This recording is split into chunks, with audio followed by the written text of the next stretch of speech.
Então vamos lá, pessoal, mercado financeiro. No mercado financeiro a gente aborda aqui os principais aspectos envolvendo as finanças no país. Então a gente divide o mercado financeiro em dois mercados. É o mercado monetário e o mercado de capitais.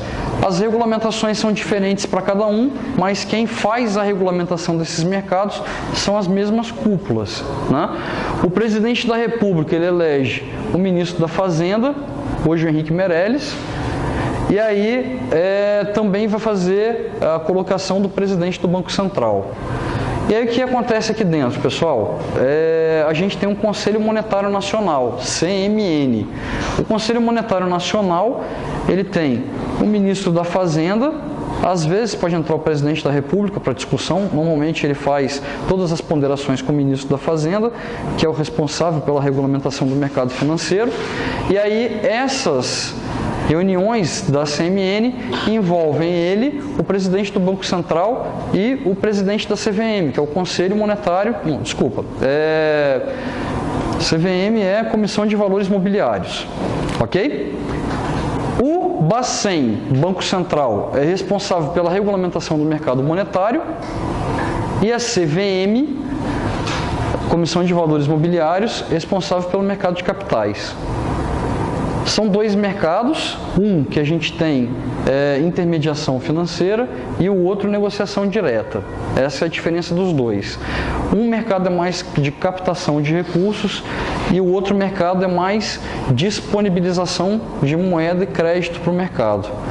E aí a gente vai discutir os aspectos deles, quem são as principais instituições e órgãos e como é feita todas as transações entre os players, que a gente fala, que são os participantes desses mercados.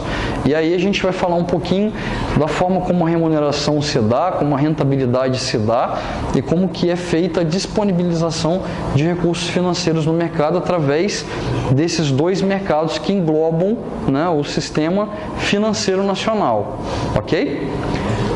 Mercado financeiro, tá vendo? São fóruns dos quais os fornecedores e os demandantes de fundos podem transacionar diretamente. Então a gente está falando aqui o seguinte: para existir um sistema financeiro, a gente precisa de pessoas que precisam de dinheiro, ou seja, que demandam dinheiro, e a gente tem as pessoas que disponibilizam, que fornecem os recursos financeiros, ok? E aí, tendo alguém que precise e alguém que tenha como disponibilizar, a gente tem um acordo ou uma transação financeira entre essas duas demandas, né? Tanto de fornecer quanto de pedir os recursos financeiros. E aí os principais mercados, mercado monetário e mercado de capitais. A gente vai entrar em um por um e vai especificar cada um deles aqui dentro. As transações de títulos de curto prazo ocorrem no mercado monetário e as transações de título de longo prazo ocorrem no mercado de capitais. O que a gente costuma dizer aqui é o seguinte: sempre que você vai pegar recursos de curto prazo, o mercado monetário é que vai te disponibilizar isso. Quando a gente fala de mercado de capitais, normalmente os investimentos eles são de longo prazo ou imperecíveis, ou seja, eles não vencem. Você entrou uma vez numa transação, nunca mais aquela transação é desfeita. Ela pode mudar de propriedade, mas ela nunca mais vai deixar de existir. Alguma coisa vai acontecer, pode se transformar em outras negociações, mas ela nunca mais se encerra, ok? Então é assim que funciona a diferenciação dos dois. Normalmente, todas as transações no mercado financeiro ela tem fim. Então a gente tem prazo e normalmente curto prazo, as durações. E aí, independente de serem posteriormente negociados no mercado monetário ou no mercado de capitais, os títulos são inicialmente lançados no mercado primário. O que é a definição de mercado primário? O mercado primário é onde quem demanda o recurso, ele pega esse recurso ao vivo ali de uma vez, e aí quem oferece o capital e fornece o recurso, ele faz aquela transação com aquela fonte uma única vez. Depois disso, não há mais negociação entre essas duas partes. Aí você vai fazer as negociações em mercado secundário. O que é mercado secundário? Eu tenho um título, eu negocio ele com um terceiro. Então, por exemplo, eu comprei uma ação de uma empresa. Na captação do mercado primário, eu compro a ação da empresa, o dinheiro vai para o caixa da empresa. Depois disso, eu não consigo vender mais a ação para a empresa. Ela nunca mais vai comprar a ação de volta. Pode ser que algum dia ela compre algumas de tesouraria, mas ela tem tempo para devolver isso para o mercado. Mas nunca mais ela pega de volta. Ou seja, para eu desfazer dessa ação, eu tenho que achar alguém no mercado secundário, um terceiro, e ele que tem interesse em comprar essa ação que a adquira. Caso eu não tenha interesse nenhum por outra parte, eu sou obrigado a ficar com aquela ação pro resto da minha vida. Beleza? A não ser que algum dia, numa probabilidade bem remota, essa empresa venha pedir essas ações de volta, né? Mas aí, uma empresa ela não pode ser dona dela mesma. Como assim? Eu não posso pegar uma empresa no mercado, eu como no conselho de administração daquela empresa, sendo um acionista majoritário, eu não posso ordenar que o meu CEO, que é o presidente, que está tomando conta da gestão da empresa, vá lá e compre todas as ações da empresa no mercado. Eu não posso fazer isso, porque senão essa empresa não vai ter dono. Aí não existe empresa que não tenha dono. Quem vai ser dono da empresa? É ela mesma. Quem, por exemplo, a Petrobras vai lá, compra todas as ações da Petrobras e bota isso em tesouraria. Quem é dono da Petrobras? A Petrobras. E aí, como é que a Petrobras ela vai funcionar se ela mesma é dona dela mesma? Aí isso não pode existir, ok? Então é por isso que a empresa não pode comprar a ação dela mesma. Sempre tem que ter algum terceiro que seja dono das ações dessa empresa, ok? E esse dono tem a limitação de 40% das ações. Mais do que isso, ou ele compra a empresa toda para ele, ou ele fica só com os 40% e vende o que ele comprou a mais. Então essa é a regulamentação, né, da captação de recursos primários e as transações no mercado secundário. Então, na fonte uma vez só. Depois disso, só transações em mercado secundário. Esse mercado é o único no qual o emitente, ou a empresa ou um órgão do governo, envolve-se diretamente com a transação e recebe algum benefício. Então, é a única vez que ela faz isso. Depois, nunca mais. Uma vez emitidos, os títulos passam a ser negociados no mercado secundário. Então, foi o que eu expliquei para vocês. Como a Bolsa de Valores de São Paulo, a Bovespa. Então, um exemplo que eu dei da ação, normalmente você faz a negociação no mercado secundário dentro de um home broker ou através de uma corretora de valores. E aí você compra e vende as ações no mercado secundário em que a empresa não coloca mais a mão nos recursos financeiros ali. Ela só, né, gerencia o que ela já pegou inicialmente. Ela pode fazer novos lançamentos de novas ações e captar novamente recursos no mercado primário. Mas aí não com as ações já existentes, só com novas ações, ok? Ela aumenta a quantidade de ações. Bom, a relação entre as instituições financeiras e mercados. O que é interessante a gente levar em consideração quando a gente compara o mercado financeiro, o monetário, com o mercado de capitais. Normalmente, no mercado monetário, a gente vai ter um intermediário nas transações. Quando a gente fala do mercado de capitais, aí a gente normalmente não tem intermediários. E aí o que são intermediários? São instituições ou pessoas que fazem com que o título ele chegue a uma ponta ou outra, tanto do fornecedor de fundos quanto os demandantes de fundos.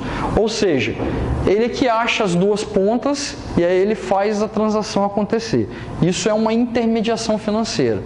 Normalmente, as intermediações financeiras, elas têm custos percentuais às remunerações que são dadas entre as transações. Peraí, como assim?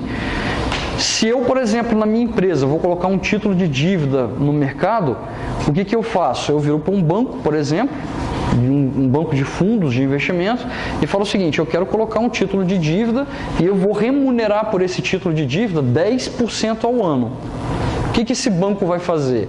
Ele pode virar e falar o seguinte: dos 10% eu te pago 8%, 2% fica para mim. Ou seja, ele está cobrando uma taxa para que ele faça com que esse título chegue aos seus clientes no final da ponta. Essa intermediação não necessariamente é através de uma instituição, ela pode correr por 2, 3 ou até 4 instituições, se for o caso. Por exemplo, eu vou num banco que é um grande fundo de investimentos, um banco de investimentos e disponibilizo, abro esse título ali. Esse banco, ele faz o quê? Ele pega esse título e oferece para um banco que é de multimercado.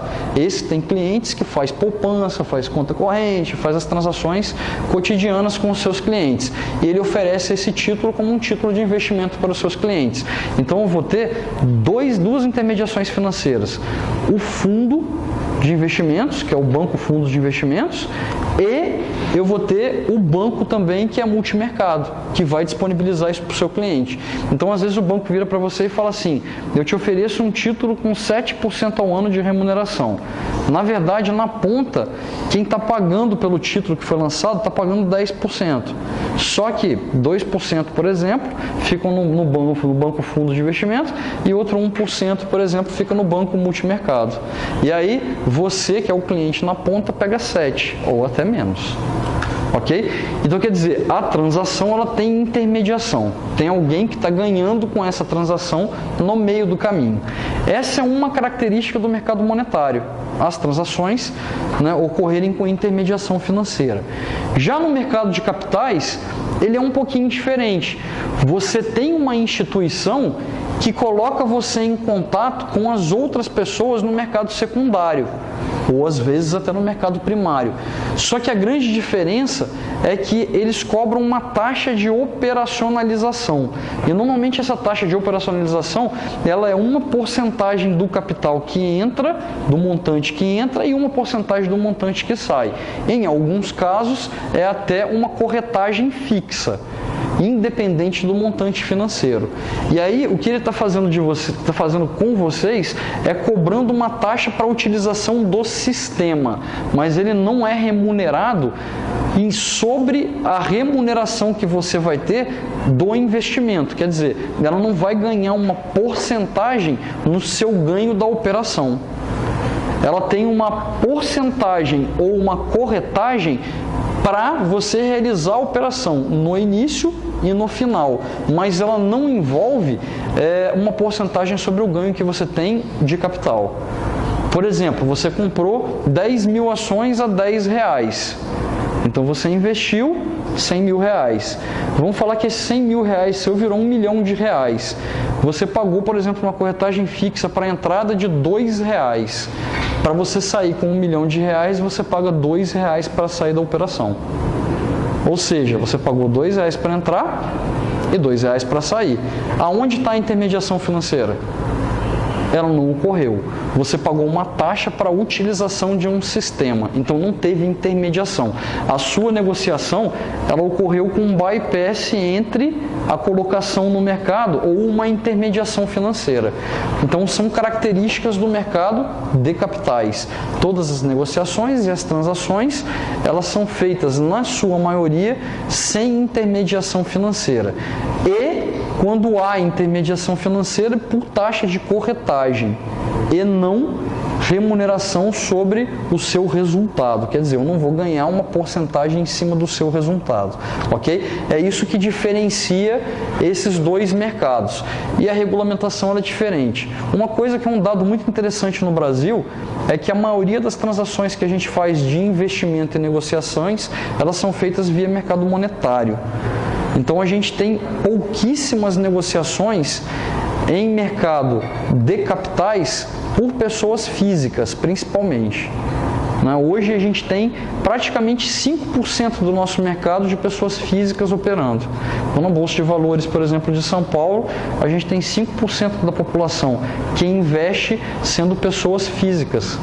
O restante a gente só tem pessoas jurídicas, internacionais, grandes fundos de investimentos e empresas grandes que fazem as transações. Isso é extremamente ruim para um mercado em desenvolvimento, que é a nossa situação como um país que tende, ou que prospecta chegar a ser um país desenvolvido. Para que isso aconteça, para que um país ele seja desenvolvido, o seu sistema financeiro ele tem que ser um sistema financeiro muito bem organizado e bem regulamentado, e também as pessoas precisam participar mais das aplicações diretas com as empresas, quer dizer, tem que ter um envolvimento maior maior das pessoas no desenvolvimento das empresas do seu país. Porque normalmente quando essas empresas elas evoluem, elas crescem, a população que investe nessas empresas cresce junto com elas. E aí, os retornos que as empresas têm, eles são distribuídos para os seus acionistas. O que é interessante nisso? Uma regulamentação da CVM é que 25% de toda a lucratividade dessas empresas, elas têm que ser distribuídas em formas de dividendos para suas ações. Ou seja, né, é extremamente interessante e lucrativo quando a empresa ela tem recursos suficientes para fazer novos investimentos. Isso só vai acontecer se as pessoas investirem nessas empresas, ok?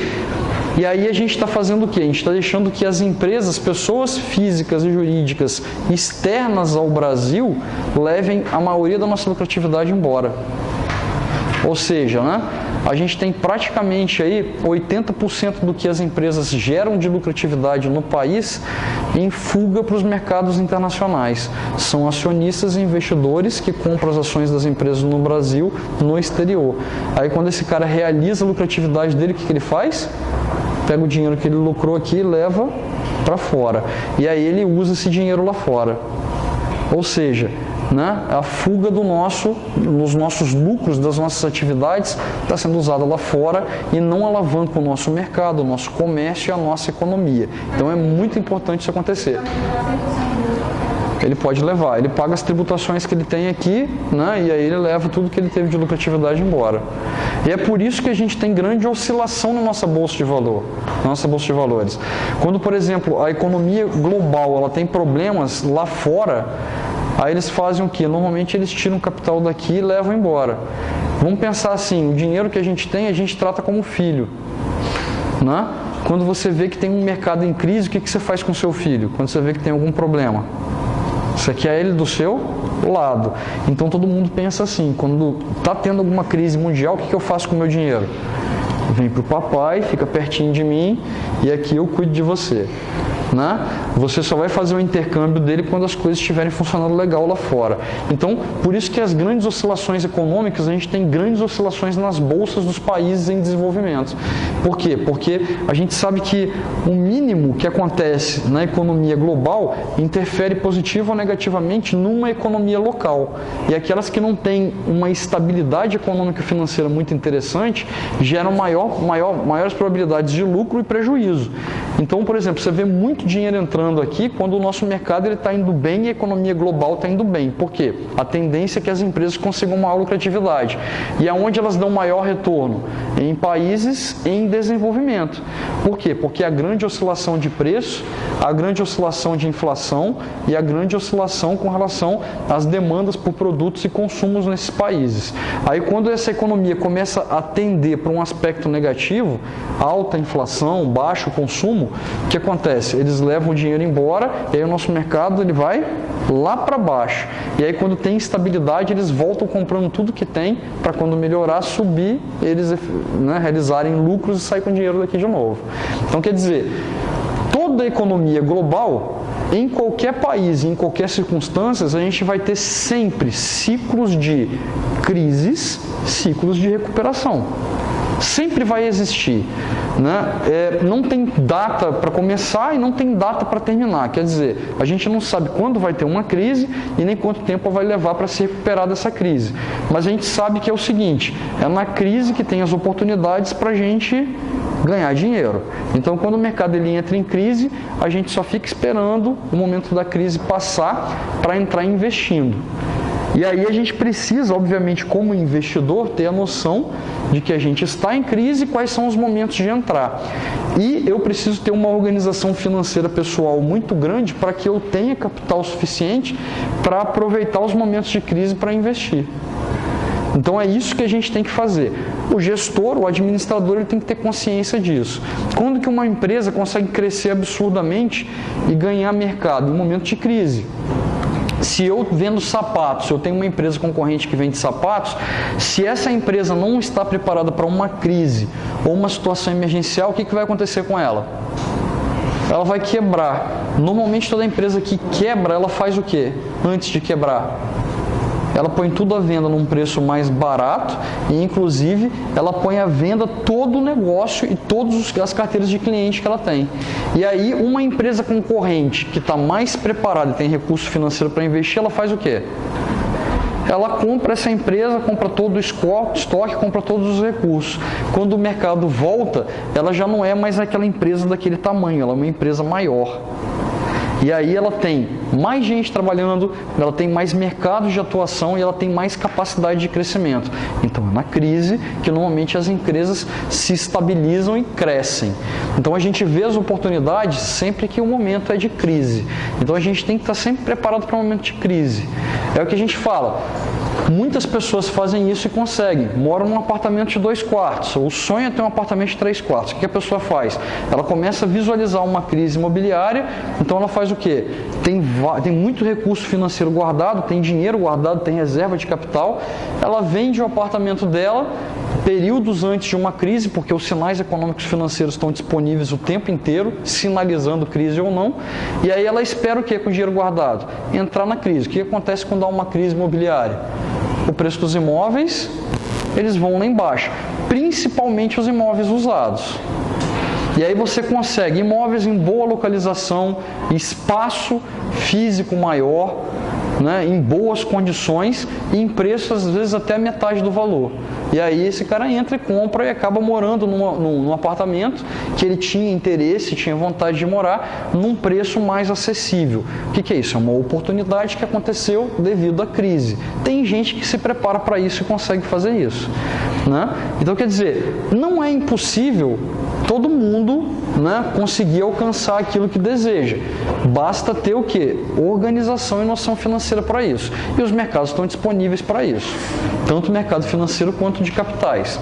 E aí, as oportunidades que a gente tem que pensar é o seguinte: sempre que o mercado está em crise, quando a gente tem intermediação financeira, ela se torna bem mais cara. Por exemplo, taxa de juros de financiamento. Se você for financiar um imóvel hoje, ele vai estar em torno de 11% a 12% ao ano. Antes da crise que a gente teve lá em meados de 2014, antes das eleições, a taxa de financiamento ela era de 7,9% a 7,5% ao ano. Peraí, pessoal, subiu 5% a 6% ao ano. Aí a gente fala, pô, isso é significativo? É. Agora você imagina 5% e 6% a mais sobre, por exemplo, um financiamento no valor de 300 ou 400 ou 500 mil reais. Isso eu estou cobrando a mais por ano, quase o dobro. Ou seja, né, se você acha que as oportunidades elas acontecem em períodos de crise, é para quem tem dinheiro vivo. Aí as oportunidades acontecem para quem tem capital para comprar à vista. Agora, se você for entrar para poder pegar os produtos financeiros que existem no mercado monetário, aí fica muito difícil para você entrar e fica muito difícil para você ganhar com essas oportunidades. Por quê? Porque as taxas de juros elas vão estar extremamente elevadas e caras. Aí você fala, nossa, tinha um apartamento de 700 mil reais que estão vendendo ele por 400 mil reais. Uma bagatela. Aí o cara vai financiar ele por 11%, 12%. Ou seja, no final das contas, depois de 35 anos, o que ele pegou por 400 mil, ele está pagando lá 3 milhões, 4 milhões no final de 35 anos. Não estou falando mentira, só jogar juros sobre juros durante 35 anos. Né?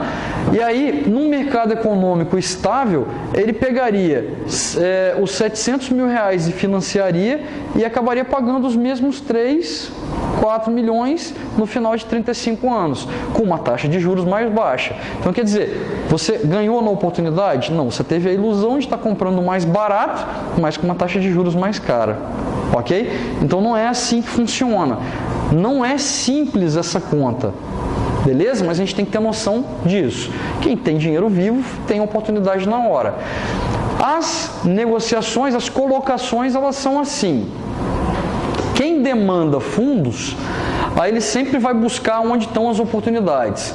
Você tem em instituições financeiras e você tem no mercado financeiro. Eles fazem parte, o mercado financeiro faz parte das negociações com o mercado de capitais e o mercado monetário. E aí busca-se o mercado financeiro para ter as normas, taxas e rentabilidades. Então, obviamente, tanto no mercado financeiro voltado ao mercado de capitais como no mercado monetário, todo o lastro das negociações e das distribuições dos dividendos ou a cobrança e o pagamento da taxa dos juros, ela é feita baseada no mercado financeiro. Se a taxa de juros sobe, quem está precisando de dinheiro precisa pagar mais também, para tornar o mercado de capitais tão interessante quanto o mercado monetário. Porque senão as pessoas investem só no monetário e não investem no mercado de capitais. Então a gente tem que tornar essa transação, né, interessante tanto para um mercado quanto para o outro. Quem vai lastrear tudo isso é o mercado financeiro. As instituições financeiras, elas vão trabalhar no mercado monetário. A colocação privada normalmente é feita no mercado de capitais. E aí, eu tenho transações diretas de fornecedores com demandantes pelo mercado de capitais, e aqui pelas instituições financeiras eu tenho as intermediações financeiras, onde eu pago com parte da rentabilidade para ter aquele tipo de retorno que é oferecido. E aí, normalmente, se a gente faz a comparação do que um banco paga com relação aos seus fundos e do que uma corretora de valores paga sobre os mesmos fundos, a gente vê que tem umas rentabilidades bem diferentes, né, e mais interessantes para o mercado de capitais. E aí, toda a colocação ela é feita assim. E aí, toda a distribuição também é feita da forma como esses títulos são colocados. Aí vocês falam para mim assim, com relação à segurança, qual dos dois é mais seguro? O mercado monetário ou o mercado de capitais? Né? A segurança deles é a mesma. Ok? Quem está colocando é que vai pagar sobre aquele dinheiro que está colocando. E aí a gente tem, né, uma limitação de 250 mil de garantia sobre os investimentos para a pessoa física. Então, por exemplo, até 250 mil reais eu sou garantido, e aí, passando esse valor, eu já não tenho mais garantia nos investimentos, tanto no mercado monetário quanto no mercado de capitais.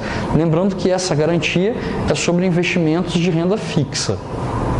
A renda variável, não. Aí o risco é de acordo com a operação. E aí os retornos são relacionados aos riscos. Normalmente, quanto maior o risco, maior o retorno. Ok? Para tornar a operação interessante. Mercado monetário, alguns aspectos. Criado com relações financeiras entre fornecedores e demandantes de fundos de curto prazo, né? Prazo de vencimento de no máximo 1 ano. A gente coloca no máximo 1 ano, mas pode até ser maior, né? Dependendo de que operação que está sendo feita ali dentro, a gente pode considerar de curto prazo. Mas, teoricamente, 1 ano é o prazo de negociações de curto prazo. Ok? A maioria das transações do mercado monetário envolvem títulos negociáveis, ou seja, instrumentos de dívida de curto prazo, como as letras do tesouro e notas promissórias. O que ele fala de títulos negociáveis? Significa dizer que eu posso adquirir esse título e negociar ele a qualquer momento com terceiros. Tem títulos que você não consegue fazer isso. Você compra, você leva até o final sem negociação, né? Agora, os títulos negociáveis, eles podem, a qualquer momento, você finalizar. Eu peguei um empréstimo, por exemplo, para comprar um automóvel. 2 meses depois, eu consegui levantar uma grana que eu quito esse automóvel. Eu posso ir no banco quitar a operação. Beleza? Ele é um título negociável, eu posso finalizar aquela operação daquela forma. Quando eu faço isso via mercado monetário é mais difícil. Por exemplo, eu pego uma RCA, que é do agronegócio. Aí ele pegou dinheiro comigo para investir lá nas operações de agronegócio. Se eu quiser que ele finalize aquela operação e me pague esse título antes do prazo, ele não vai fazer isso. Dificilmente. E ele lá também não pode pedir para cancelar essa operação me devolvendo o dinheiro todo. Ele tem que levar a operação até o final. Ou seja, né, eles não podem findar antes do prazo, né, estipulado, porque existe uma programação com relação à sua remuneração, à sua rentabilidade. Ok? É mais difícil. Tesouro você pode entrar e sair rapidamente, assim como as notas promissórias comerciais. As transações no mercado nacional, no mercado monetário, podem ser executadas diretamente com a ajuda de um intermediário. Foi o que eu falei com vocês. Você pode fazer a negociação, mas todas elas você vai ter uma intermediação. Busca uma instituição financeira, faz as negociações via instituição financeira. Ok? Equivalente internacional ao mercado monetário doméstico é o mercado de euromoedas ou eurobonds. Isso aqui são negociações de títulos de outros países. A gente pode ter isso equivalente aqui dentro. Então, por exemplo, você quer comprar títulos de dívidas de países de fora, Estados Unidos, Europa, Ásia, África, qualquer lugar. A gente chama isso de euromoedas ou eurobonds. São títulos que você faz lá fora e você faz negociações internacionais. E aí isso você faz na moeda do país em que você está negociando, ok? E aí a variação cambial também influencia na remuneração desses títulos. Trata-se de um mercado de depósitos bancários de curto prazo, denominados em reais ou outra moeda facilmente conversível, dólar, euro, né, o que é facilmente conversível. O mercado de euromoedas tem crescido muito rapidamente porque é pouco regulamentado e atende às necessidades dos tomadores e aplicadores internacionais. Sim, é mais difícil você fazer regulamentação nesse mercado porque você precisa ter consenso entre o Brasil, por exemplo, com os outros países. E aí, como é muito difícil você fazer as regulamentações, então elas são bem abertas e bem padrões. E normalmente eles fazem todas as discussões por jurisprudência. Então aconteceu o fato, aí ele é julgado e avaliado da forma como ele aconteceu. Então quer dizer, ele tem aberturas maiores e maiores probabilidades de negociações. Isso os torna mais interessantes, inclusive por rentabilidades. Mercado de capitais. Mercado de capitais, ó, fornecedores e demandantes de fundos de longo prazo. Os principais instrumentos do mercado são obrigações, que são dívidas de longo prazo, e as ações ordinárias e preferenciais. Estas, que são as ações preferenciais, e as ações são títulos de participação acionária ou proprietária, já não podem mais, a partir de 2007, serem emitidas novamente. Então, quer dizer, as empresas, para emitir novas ações agora, só pelo novo mercado, que é de ações ordinárias. Aí, as ações preferenciais não podem mais. O Brasil é o único país no mundo que tem negociação de ações preferenciais. Ações preferenciais têm preferência no recebimento. Normalmente, pelo estatuto das empresas, eles recebem no máximo 5% dos retornos de lucratividade. Se a empresa não dá lucratividade, tem que dar retorno em forma de dividendos de 5% por obrigatoriedade. As ações preferenciais não têm direito a voto, mas também o prejuízo que os acionistas preferenciais têm com relação aos prejuízos da empresa limitam-se ao valor da ação. Então, quer dizer, se a empresa está falindo, ele só perde o dinheiro das ações, ele não tem responsabilidade legal sobre a empresa, quer dizer, prejuízos maiores do que o valor da ação eles não são obrigados a pagar. E aí é uma facilidade, né, dentro de um mercado para auxiliar mais mercado especulativo. Então, quer dizer, quem especula mais prefere as ações preferenciais do que as ações ordinárias, por não ter responsabilidade sobre a empresa. Aí, como isso traz problemas para a empresa, exatamente pelas atividades da empresa, muitas empresas elas tentam gerar maior lucratividade e mais rapidamente, e às vezes até praticam atividades ilícitas para gerar maior lucratividade e manter os seus investidores. Não pode mais, a partir de 2007 a legislação falou que não pode mais as empresas emitirem novas ações preferenciais e aí agora só são emitidas novas ações ordinárias. As ações ordinárias dão direito a voto, cada ação vale um voto. A responsabilidade sobre essas empresas do acionista, ela é sobre o patrimônio líquido dela, ou seja, se ela gerar prejuízo, esse prejuízo ele vai ser diluído pela quantidade de ações e na proporção que cada ação representa sobre a empresa. E aí o acionista ele tem responsabilidade sobre a sua cota ou quantidade de ações que ele comprou. Então ele é responsável legal pela empresa e a lucratividade mínima que ele recebe é 25% dos lucros. Se a empresa não tem lucro no período, não tem distribuição de dividendos, esse acionista não vai receber dividendos, lucros sobre as atividades da empresa. Então ele vai investir pensando mais em empresas sólidas e com boa responsabilidade financeira, econômica, social e ambiental. Porque ele sabe que isso tudo impacta na lucratividade das empresas. E aí, tornou-se o mercado mais interessante porque a gente espera investidores mais responsáveis e atentos com relação às atividades das empresas. E aí isso é muito importante para a regulamentação do mercado. As obrigações são instrumentos de dívidas de longo prazo utilizados por empresas e órgãos governamentais para levantar volumes substanciais de recursos. Então, quando a gente fala de mercado monetário, você consegue pegar desde volumes financeiros muito pequenos, às vezes eu preciso de 50, 100 reais, eu vou num cheque especial, né? E aí até volumes razoavelmente grandes, mais volumes significativos financeiros, eles são tratados no mercado de capitais. Por quê?